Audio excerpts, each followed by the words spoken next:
Everyone, it's Justine. Welcome to a new video. Today I have tons of samples with you on some techniques with cover dies. So excited to get started. So the first die I wanted to show you is from Altenew. This is called the Dotted Swirls. This is almost like a pierced look. It's actually a debossing technique. I'm going to show you what this looks like because I think these are really beautiful. I don't see too many of them around, and I absolutely love this cover plate die because it gives a really elegant background for when your card is clean and simple and needs a little something. So this is perfect for my style of card making because I often have a lot of white space, but this isn't any old boring white space. This really gives you an elegant look. So I'm going to secure this paper here, this cardstock. I'm using Neenah Solar White cardstock, 80 pound. I'm using some purple tape to adhere it in place. I'm going to run this through my Gemini Junior die cutting machine.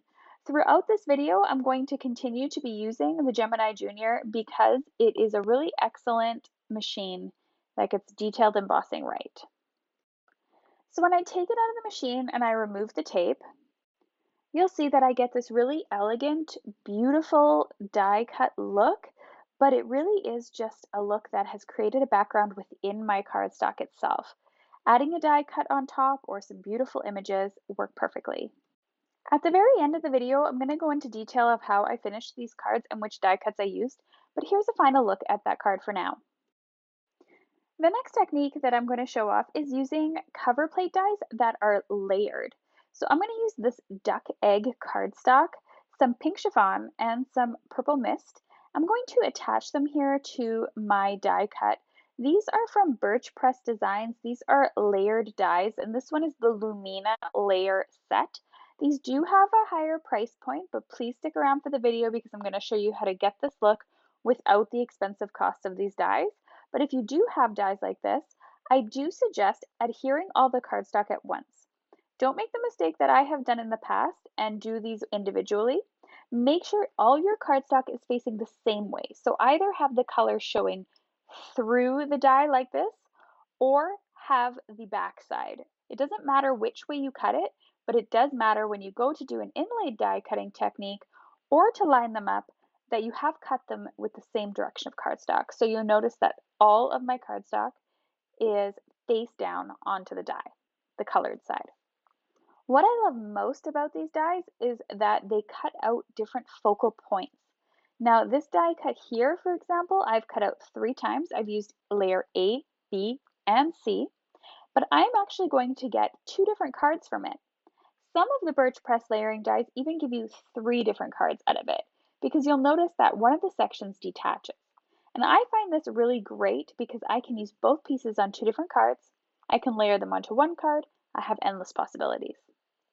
Endless color combinations, and there's so many things you can do aside from just cardstock. You could use ink blending to ink up your cardstock and cut these.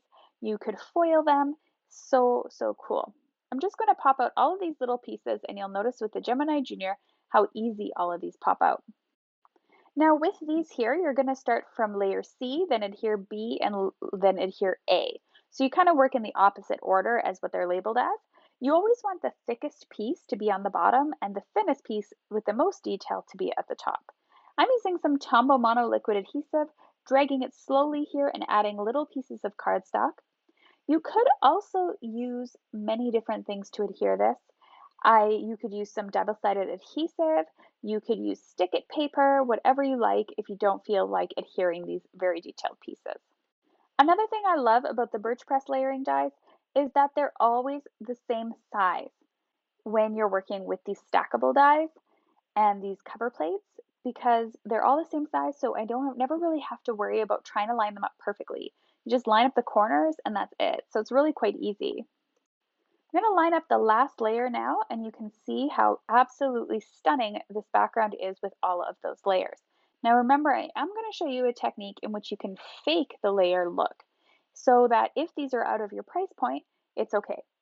I can also go in and add this middle piece, or I can save it for another card. I have personally saved that piece for another card, and I've adhered it to the side. And you can see that I've added all 3 layers once again with the thickest going to the thinnest, and I have the same colors of cardstock.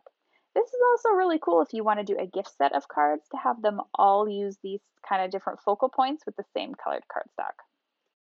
I'm also going to give you a sneak peek as to what these cards look like in the end as well with both of those different background dies on them. Absolutely stunning. Another one of my favorite layered dies is this lovely Blossoms die from Altenew. It has an A and a B plate, so it doesn't have as many layers as the Birch Press ones, but it's one that I keep coming to over and over again in my stash for beautiful cards. And I use these often for sympathy cards and cards like Thinking of You and things like that. They're really elegant. I also have a video I'll link up above in the information corner or below in the video description of one that I used with Altenew washi tape and cut this with die cuts. Absolutely stunning. Again, very easy to line up because they are the same size, so you're just layering one rectangle on top of the other. And I just wanted to show you that you could really use any color combination. Here I used, for example, a little bit of silver, and I also used some Blue Lagoon from Gina K Designs, and I'm layering it on top of black cardstock. This is a very different look for me. It's very bold and not very clean and simple. But I really like the way that it turned out, and I thought it was worth putting into this video from the many samples that I did make. So here is a final look at this card, nice and close up as well with that really dark, stunning background. So what happens if you want that stacked or layered look and you don't have a layered die set? I'm going to be using this Epiphany. This is layer A. This is technically a layering cover plate die, but you can use any cover plate die. And I'm just going to use this one to make the look. Now I've gone ahead and I've die cut all three pieces of cardstock. I've used that pink chiffon again, that purple mist, and I've used that duck egg, which is that really cool silvery cardstock with a rose pattern on it. And I'm going to use it later on in the video and you can see just how detailed and gorgeous that is. So I'm going to go ahead. I am now adhering. I'm just going to adhere the edges. I'm not going to worry too much about the middle at this point in time. And I am using liquid glue. You could use tape, or if you wanted to cut it with a stick it paper or cut it with double-sided adhesive, that's totally fine. I'm now going to adhere it on top of the other die cut, but I'm going to just kind of space it a little bit further down. So I'm just going to shift it downwards slightly, like an eighth of an inch, maybe even less. And that way I'm going to be able to see that duck egg silver cardstock sort of coming up from behind. I'm going to go ahead and layer these two pieces as well on top of the pink chiffon, also bringing it slightly downwards this time. And that way you're going to get that stacked layered look without having to really sacrifice the financial part of having layering dies. So what am I going to do with the top? The top looks ridiculous. It's all got all these layers on here. Well, that's pretty easy. Wait until your cardstock is completely dry, and then you can go ahead and trim the top off. Now I've gone in and I'm going to go ahead and just finish off this background here. I'm going to add a little bit more adhesive.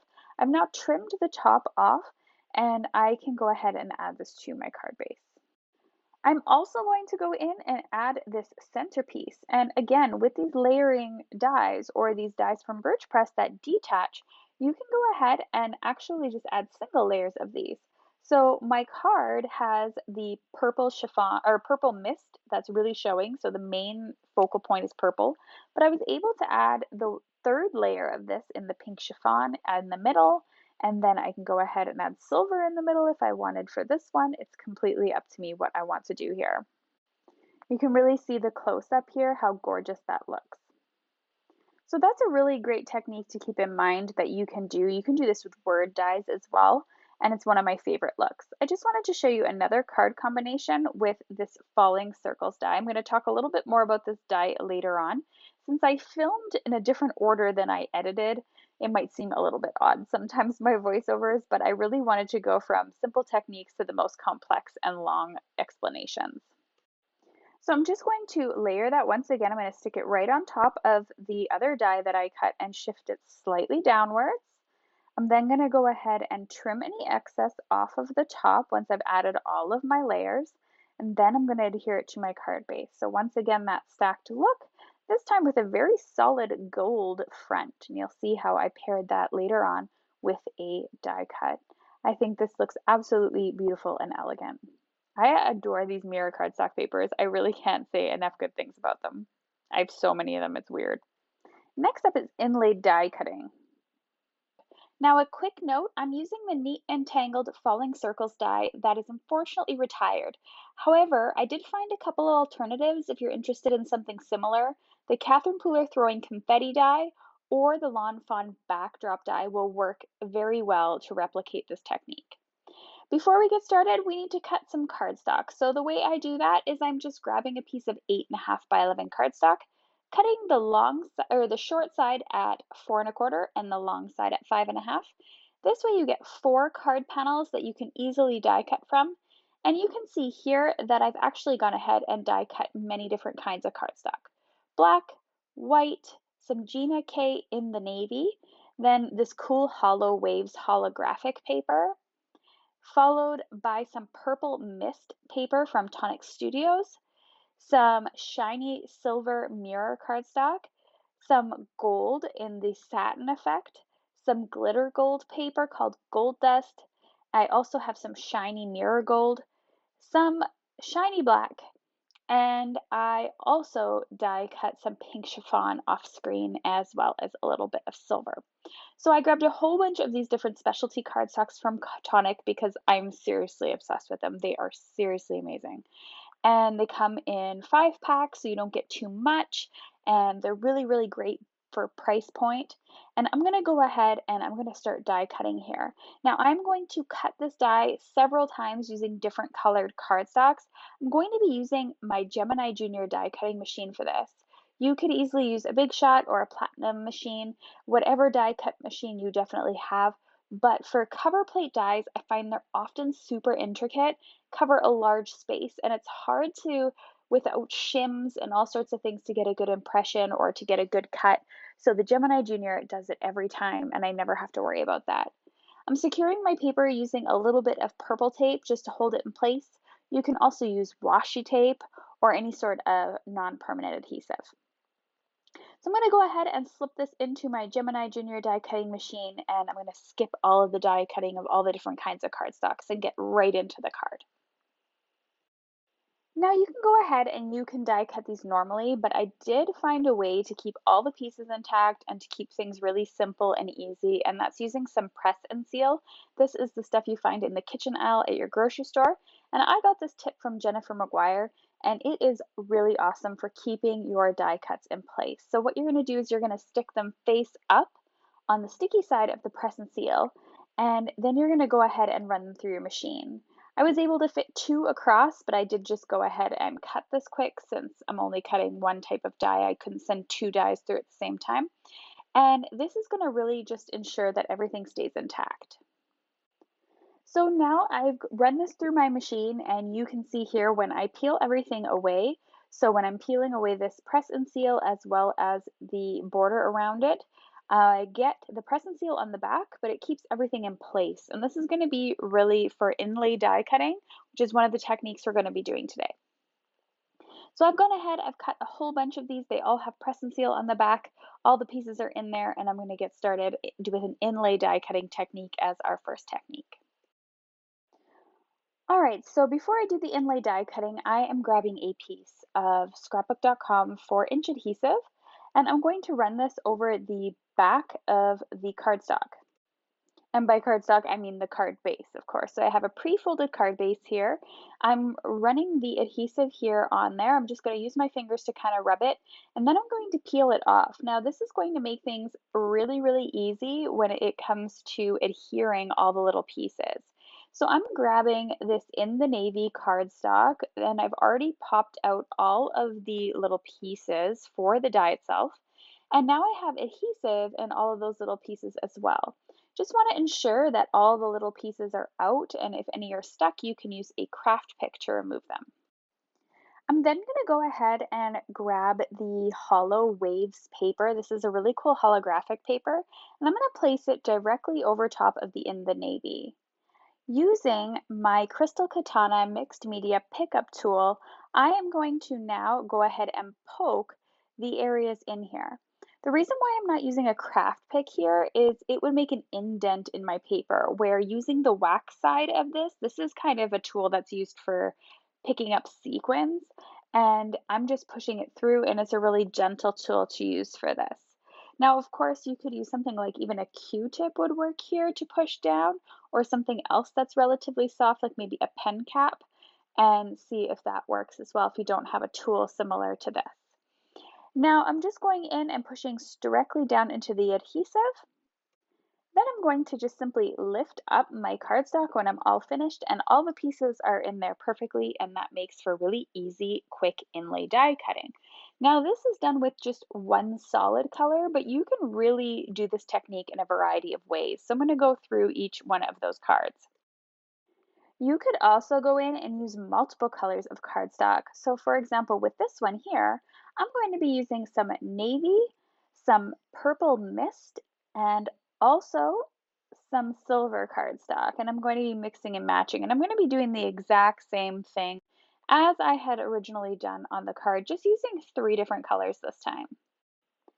Now, if you don't have any of that double-sided adhesive that I used, for this card here, I just wanted to show you that you are able to simply just add some liquid glue in the center of each circle and poke each circle in individually. That works as well, but it could get a little bit messy with the glue. So you can see here, I made an entire panel, and now you can go in and as long as you just keep die cutting some bases, you can go in with the rest of them. So by die cutting three colors of cardstock, you can actually make three different cards out of it. You just need the frame each time. So you'll notice that I continue to use the white cardstock as my base. You can also see that I've added a ton of glue on the back so I don't have to go in and glue individually each time. And I can then go ahead and pop the remaining circles in there. Sorry for getting my big head in the way here. And again, just going in and poking each one. And as I said, you can really add any variety of cards or colors, and you can get endless possibilities using this technique. Here's another quick rendition of this card. I used some black cardstock, and then I used some honey gold, some harvest gold, and some gold dust cardstock to add three in here. So I added three different types of gold. One is a satin finish, so more of a matte finish. One is a mirror, so very reflective, and then one is glitter cardstock. And I think this looks absolutely elegant and stunning. For this card example, I had done the exact same thing as I did in the black, but I used the leftover pieces from pushing through the cardstock and I added it to a white frame this time. So you can get the matte gold, shiny gold, and gold glitter paper, but with the white frame also makes it very elegant looking, but it gives it a totally different look. I even decided to add a little bit of pop of black cardstock in there to really make the gold stand out. Now I wanted to show you a couple of other samples that I created using some different dyes aside from this falling circles die. So I did go and use that background die that we had used previously in this video, the Lovely Blossoms die, but this time I only used cover plate A, so the very base layer with the fine lines. And I cut it in white cardstock as well as Blue Lagoon, and I'm using the Blue Lagoon to just place place the pieces inside, so inlay die cutting. Absolutely gorgeous. It ends up being one layer when it's all done, and it's almost like putting together a puzzle. I absolutely love it, and I don't know why, but I find this soothing and not so much stressful. I actually, in the end, made two different ones. I even used that Blue Lagoon frame, and I added some of that duck egg, which has that rose pattern in it that's absolutely gorgeous cardstock, and I think both of them turned out just beautifully.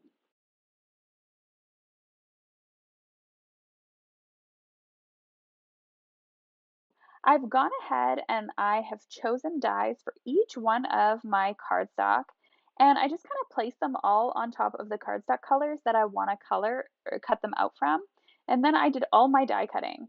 So I'm going to go through each one of the cards that we made today and several samples that I have here.